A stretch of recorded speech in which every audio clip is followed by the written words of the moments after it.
What's up, guys and girls, VC, people around the world? This is Bobby with Spitting the Truth About Records. And today's video will be about Vinyl Me Please AAA reissues. How do they stack up to the originals, and how do they stack up to some of the other reissues that are out there right now? But before we get started, guys, grab yourself a drink, grab yourself your poison, whatever it is, and sit down and watch Spitting the Truth About Records. If you like the content that I've been putting down, please hit the like and subscribe, guys. I'm trying to do this YouTube thing. But for those that watch me, you know how I like to get down. I like to get down with the featured record of the day. Every day, every video, I pick a new record that I think you guys should check out. And today the record is Hot Chocolate's Everyone's a Winner. Hot Chocolate, 70s disco / R&B funk. That track off that is hot. The rest of the album is pretty cool too. I think it's worth a check if you guys want it. If not, hey, I threw it out there. Starting things off. I'm going to start things off with the Meters Rejuvenation. Vinyl Me Please. You get an OB. You get the gold foil stamp. You get the artwork. Sweet, sweet, sweet lovin'. The Meters. This Meters is one funky band.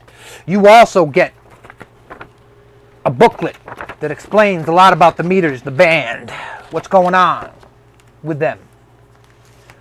And when I tell you guys about this record, I bought this record for 20 bucks.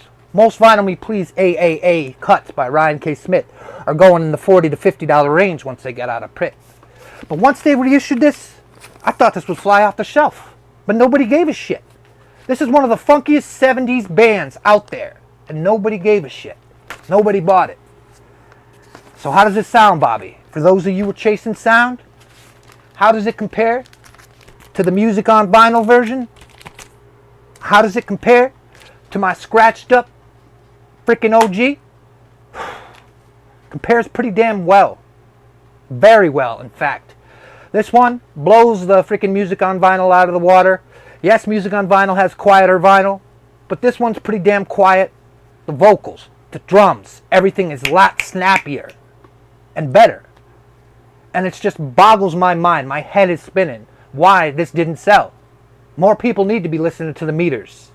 I know the fans out there of the Beatles, the Rolling Stones, the Eagles, Zeppelin, Ozzy Osbourne. We need to be listening to the Meters, James Brown, Parliament Funkadelic. You can cop this for 20 bucks, maybe 25 shipped on Discogs now. Maybe after this video, maybe not. Pick this one up, guys. Next up. This is one that you've all seen. Al Green's Call Me. OG. Al Green's Vinyl Me Please series. Still trying to perfect my lighting. Now this one has already been reviewed. Chad Kassem said, yeah, I think this is the best version. But you notice he didn't say this one is better than the OGs, which are released on the Silver Label High. That's a white label high, Silver Label High. Very similar. I have about 5 copies of this one. And to be honest, this Vinyl Me Please version, phenomenal. Is it better than the original? It's lost a tad of the sparkling on the top with the drums and the bass and the vocals from, just being reissued 30 years later. But I mean, that's expected. How much of it is it? Can you find it out when you're just listening to the record? No. It took me probably 2 hours to figure out which one was better. Going back and forth. A, B, A, B. You're going to drive yourself nuts doing that. If this one is still in print, it's worth, getting. But if it's gone out of print and it's like a $60 to $70 record, cop you an OG. But anyways, they did a good job of it. That's all I'm saying. Next up, the Bar-Kays, Money Talks. This is another one that Vinyl Me Please reissued. AAA.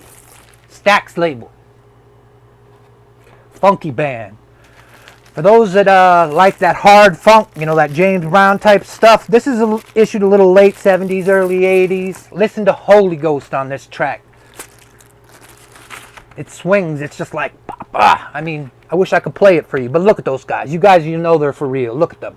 The cowboy hat, dyed hair, the cape. Bar-Kays are a serious band. Opened up for Otis Redding a lot. Great funk band. Underrated. How does it compare to my OG? Again, this one, the record's not as old. The tape deterioration probably wasn't much because it wasn't as popular. So this one, the Vinyl Me Please one, is basically equal to the OG. I can't decide a winner. This is another record that you guys could pick up for $20. Ridiculous that nobody bought it. Now, a few more records that I think you guys should check out. For my Frenchman friend who thinks I'm not listening, but I am listening. Zeno and Oaklander. This record, yes, it's electropop. Yes, it was issued in 2008. It borderlines on techno, synth pop. But this is interesting. This record is cool. For some of you techno fans out there that like that almost borderline psychedelic electro pop, you guys will like this stuff. Zeno and Oaklander. Don't know much about this band because I'm just learning. Stunt turned me on to them. Worth checking out. I got this one, the original black version, for like $20, $22 shipped. There is a clear vinyl version that has half clear, half black or whatever. That's a little more expensive. But just check out the record. It's good. Next up, another record that I think all you guys should check out. George Baker Selection, Little Green Bag. Yes, guys, in the VC, I know what you're saying. Yes, I found out about this record the same way you guys found out about this record. I was 17 years old in a bar in Providence. And this smoking hot Portuguese chick started playing a song over and over and over again. So naturally, I had to walk my ass down to the record store and cop me one. A Little Green Bag. Mixes rock, funk, Mexican music. I mean, it's great. Next up, another record that's a favorite of mine. Earth, Wind and Fire's Head to the Sky. You see them reissuing All in All. You see them reissuing That's the Way of the World. You don't see them ever talking about Head to the Sky. Put on track 1, Evil, and it sounds like the storm's coming in. The thunder, the lightning, then the electric keyboard comes in, and bam, it just goes. For those that like that 70s electric keyboard sound, whew, this freaking record is phenomenal. Unbelievable. Criminally underrated. Also, that's about all I have for today. Mrs. Bobby was spitting the truth. I'll probably go to work. Or, you know what, I might watch Ninja 3, The Domination, for the 100th time. For those who've seen that movie, wow, that scene on the golf course crushes up that golf ball. And Lucinda Dickey. Whew. Lucinda Dickey, if you're out there, I don't care if you're 62. Get at me. This is Bobby who's spitting the truth. Deuces.